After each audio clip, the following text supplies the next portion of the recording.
year was 2027. Advances in biotechnology were helping people improve their physical and mental abilities to an amazing degree. Provided, of course, they had enough money. A new breed of people was emerging, half human, half machine. And in Detroit, at least, not everyone was happy to see it. I'd just landed a job as head of security at Sarif Industries, a cutting-edge biotech firm. David Sarif himself handpicked me for the job, said he needed me to keep his people safe.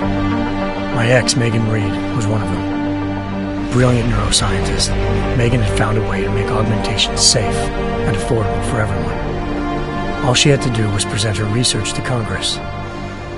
But the night before her big meeting, my security measures failed. A team of Black Op mercenaries stormed into Sarif headquarters, massacring everyone in sight. 3 of the mercs were heavily augmented walking tanks. Their mission? Take out Megan and her team. I tried to stop them, but their leader tossed me through a plate glass wall.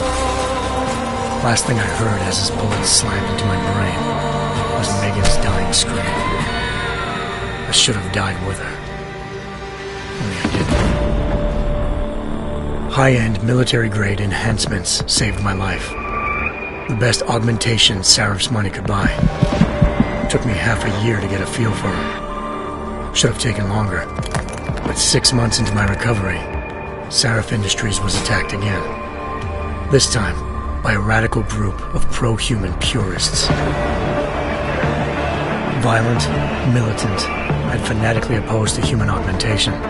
They claimed to be members of Humanity Front, a non-profit organization that wanted the UN to limit biotechnology research. The thugs broke into Sarif's factory and found machinists working overtime on a top-secret military augment called the Typhoon.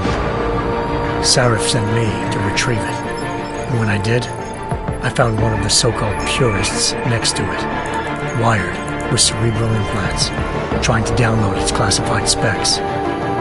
Obviously, something more was going on.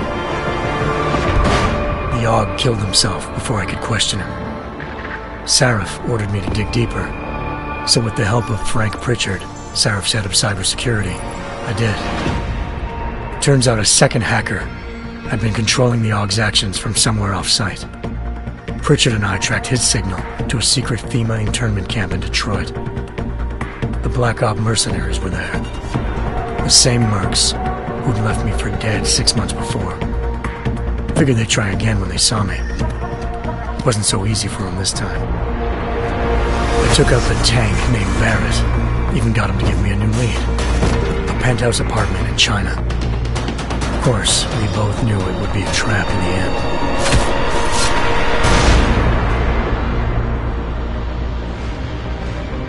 Hengsha Island, China.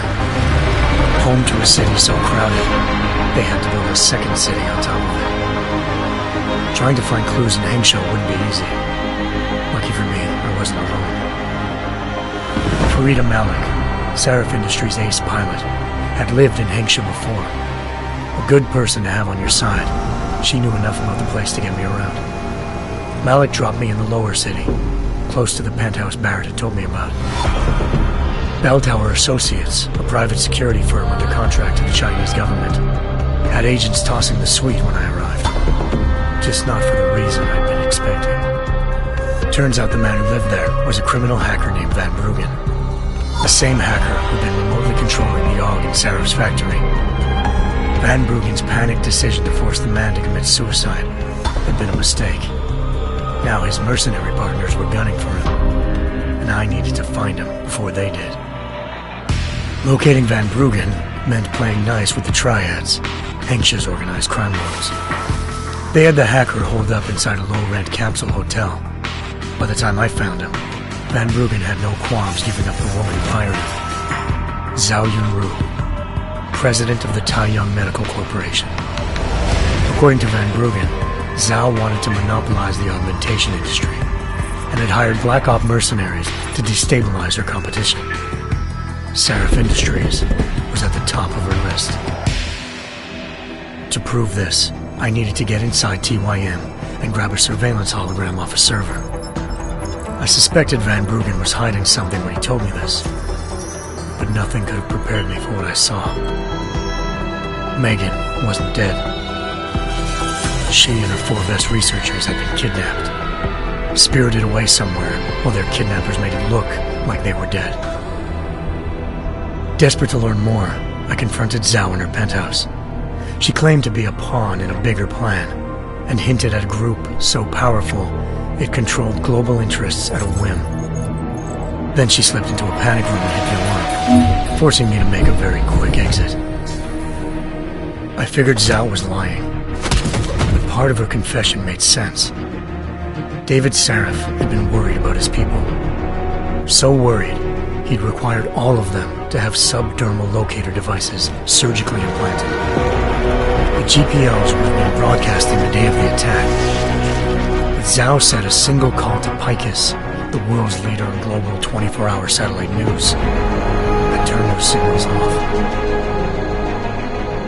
I needed to fly to Picus headquarters in Montreal if I wanted to learn more.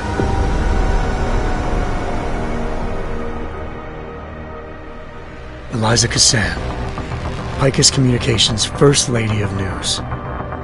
Malik thought I was reaching when I told her Eliza was involved in this. The world's most famous news anchor, working with a mercenary hit squad. But when I confronted Cassan in her office, she freely admitted to jamming Detroit satellites the night Megan's team had been taken. Said she's just been following her commands. I suspected she wanted to say more. But Black Op mercenaries showed up looking to shut us both down. And just like that, the Eliza I'd been talking to disappeared.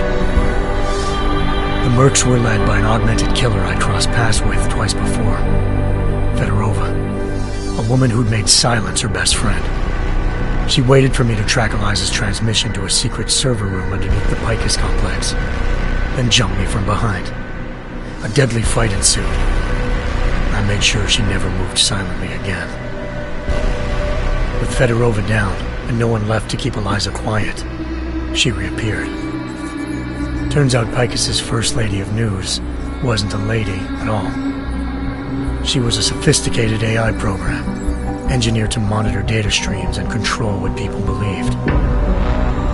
Eliza told me the Mercs had brought in a Humanity Front doctor named Isaiah Sandoval to remove the scientist's implanted tracking devices while Detroit's satellites were down. She also told me to speak to David Sarif if I wanted to learn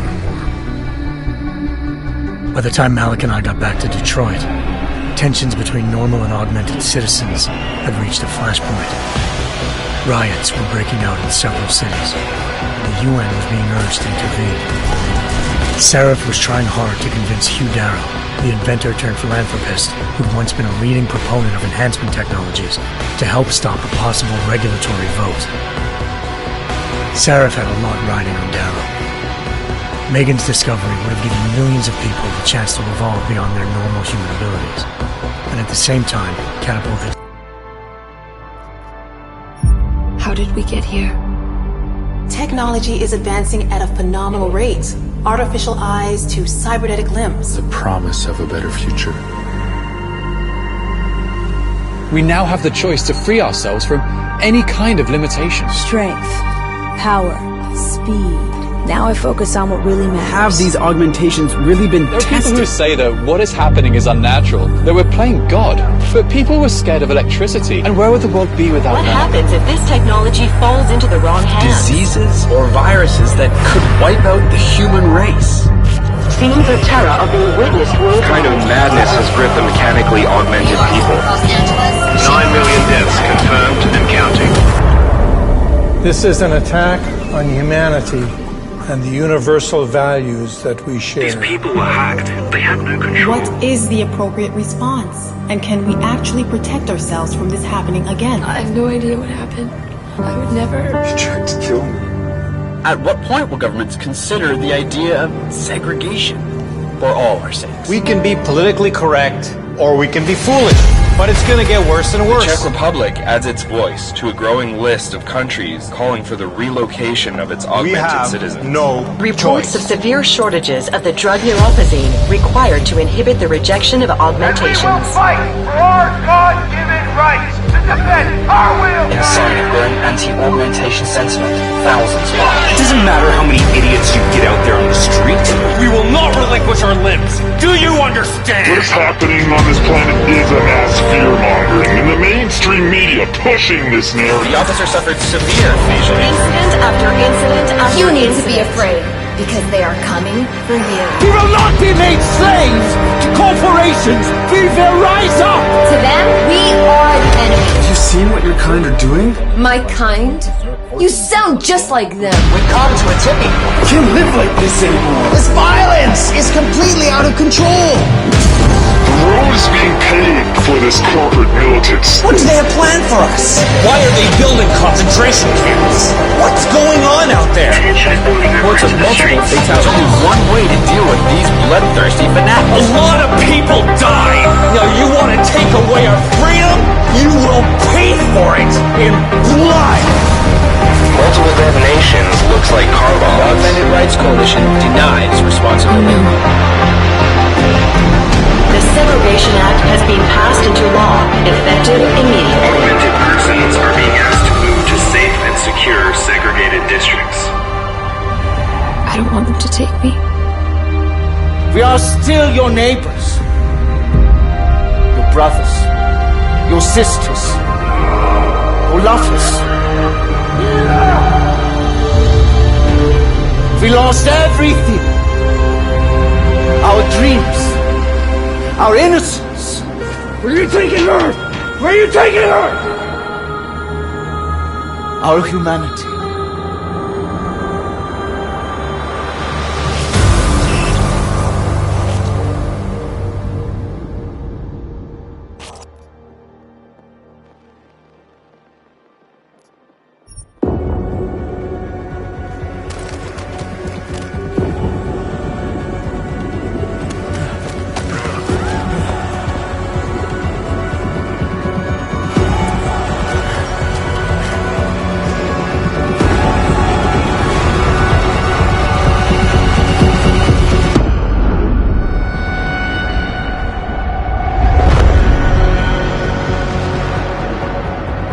We are human beings.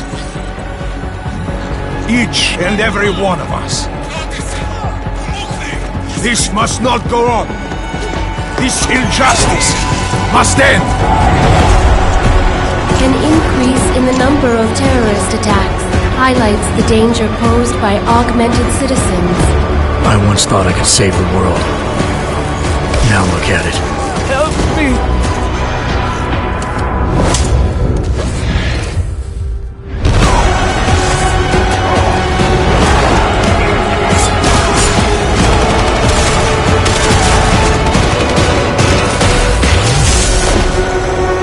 Sometimes, you just have to let go and embrace what you've become. They've worked from the shadows for years, shaping the future, manipulating lives, controlling information. Innocents have died as they play their game. We will not sit idly by and allow our rights to be eroded out of fear and ignorance any longer. We will not be herded into ghettos and treated as outcasts. We will stop at nothing. The world is different now. The old rules no longer apply.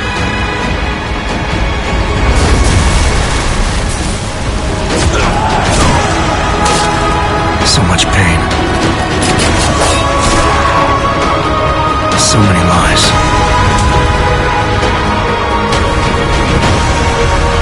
Their darkness must end.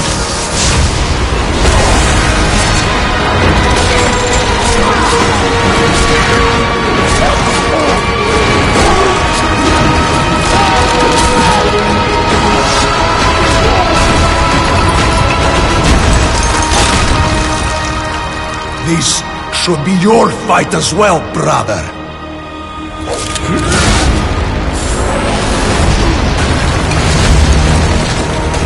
The promise of a golden age is over.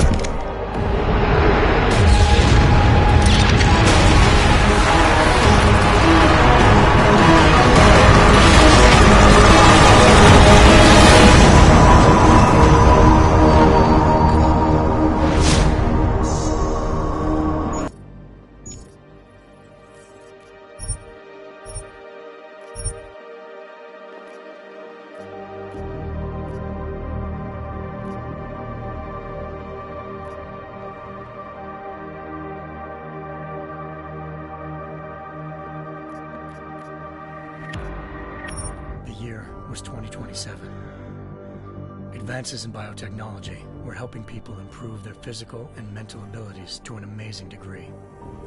Provided, of course, they had enough money. A new breed of people was emerging, half human, half machine. And in Detroit at least, not everyone was happy to see it.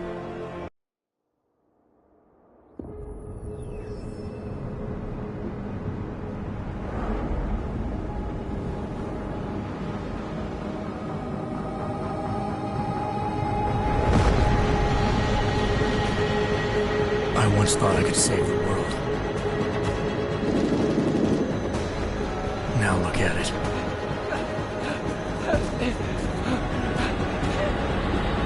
In yet another augmented terror attack, 251 passengers aboard Sister Airlines Flight 451 were killed when an augmented passenger broke into the plane's cockpit and ruthlessly butchered its flight crew.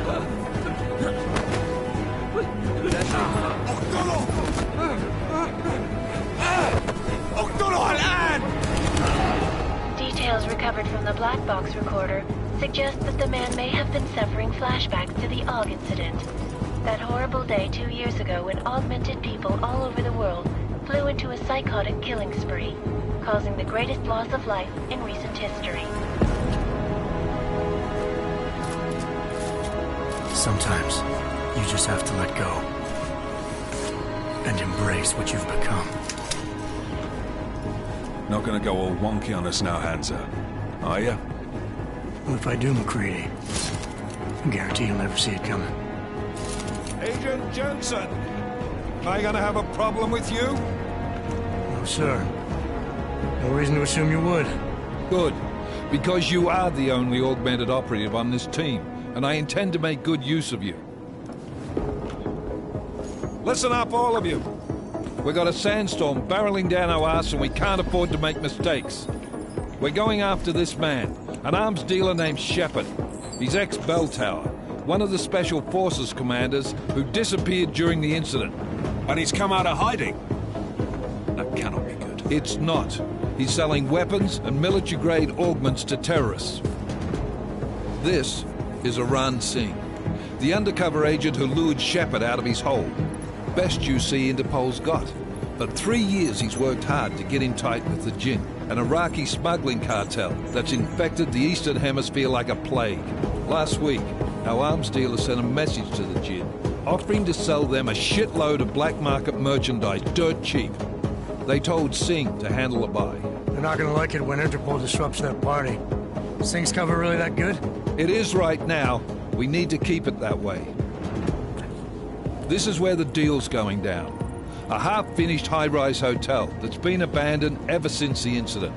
It's not a pretty picture inside. Let me guess. Most of the laborers were augmented with heavy-duty industrial rigs. So when the incident hit, and they all went schizo, things got gruesome real fast. And no one, except for some homeless junkies, have been inside the place ever since. So what's the plan, Director? Singh's meeting Shepard on the ground floor, inside the hotel's main atrium. He sent the bulk of his Jinn crew to the penthouse levels to secure a vantage point. I want McCready's team to take up positions overlooking the atrium and make the arrest. Jensen, you're going in solo from the roof. My objectives? Keep the Jinn from joining the party. As far as we can tell, only one route connects the atrium to the penthouse level, a halfway decent elevator shaft. Here. I want you to block access to it. Fine. Just cut me loose. Do you plan on relying solely on your augments for this one? I'd recommend taking a little hardware, just to be sure.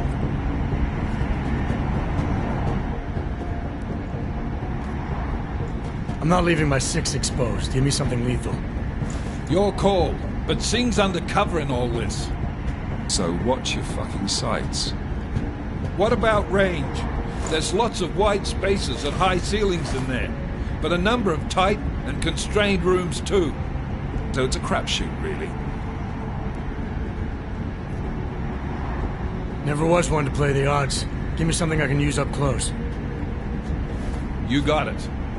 One last thing, Jensen. Singh said the Jinn are using some sort of portable Wi-Fi device to boost communications. He's got a better chance of maintaining cover if you disable it. I'll keep an eye out for it. But aren't we on the clock here? You said there's a sandstorm moving in. There is, and we got the intel on this mission at the very last minute, so we're scrambling a little. If it comes to it, your number one priority is keeping the Jinn out of that atrium. Copy that. Time to put away your heavy thoughts, gentlemen. We're approaching the target building. You're up first, Jensen. Let's do this. Task Force Action. This is Knife Leader. Engage Hush drives and descend to Angels 1-5.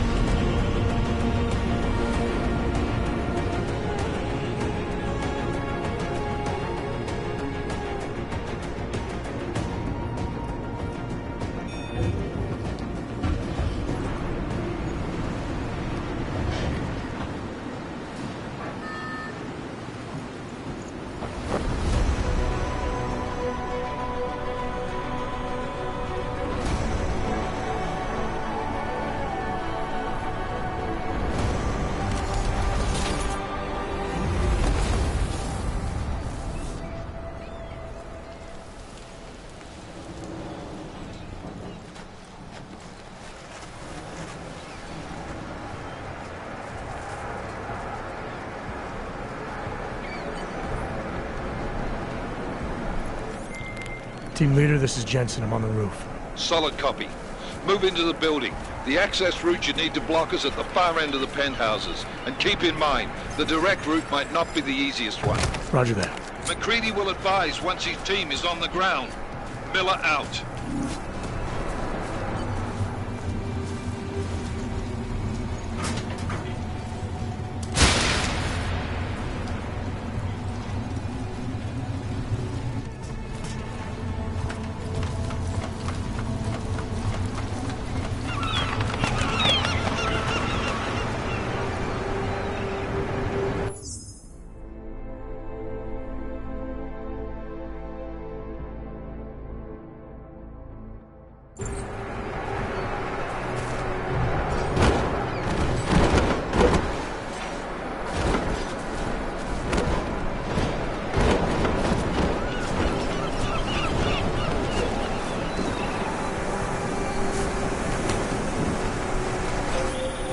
Jensen, we're moving through. Oh, fuck! What's wrong? The Jinn have got a few Jennies up and running. We're gonna have to hack keypads. You should enjoy it, McCready. Of colors and shapes. Just remember, red means bad. Fuck you.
Anomaly detected. Trace program initiated.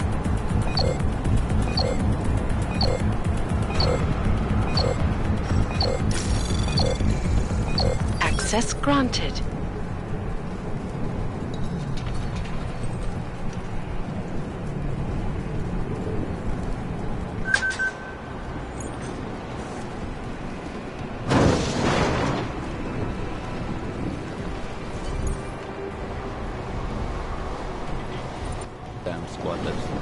I think that was the last one. احنا ما بدنا احد تاني يحط هذه العملية في خطر قبل ما يصل تاجر الأسلحة. I'll do another sweep in the area.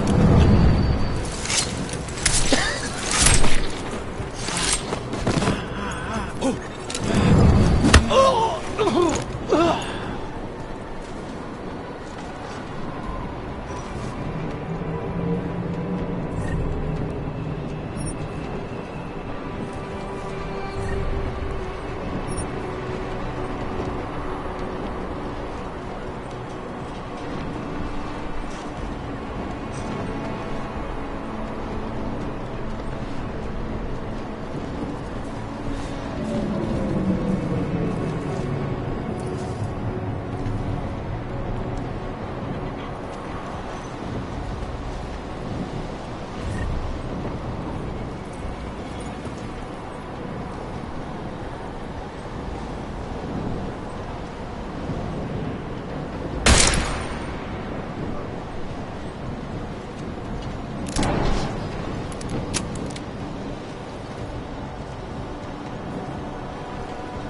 Jensen, Mac, listen up.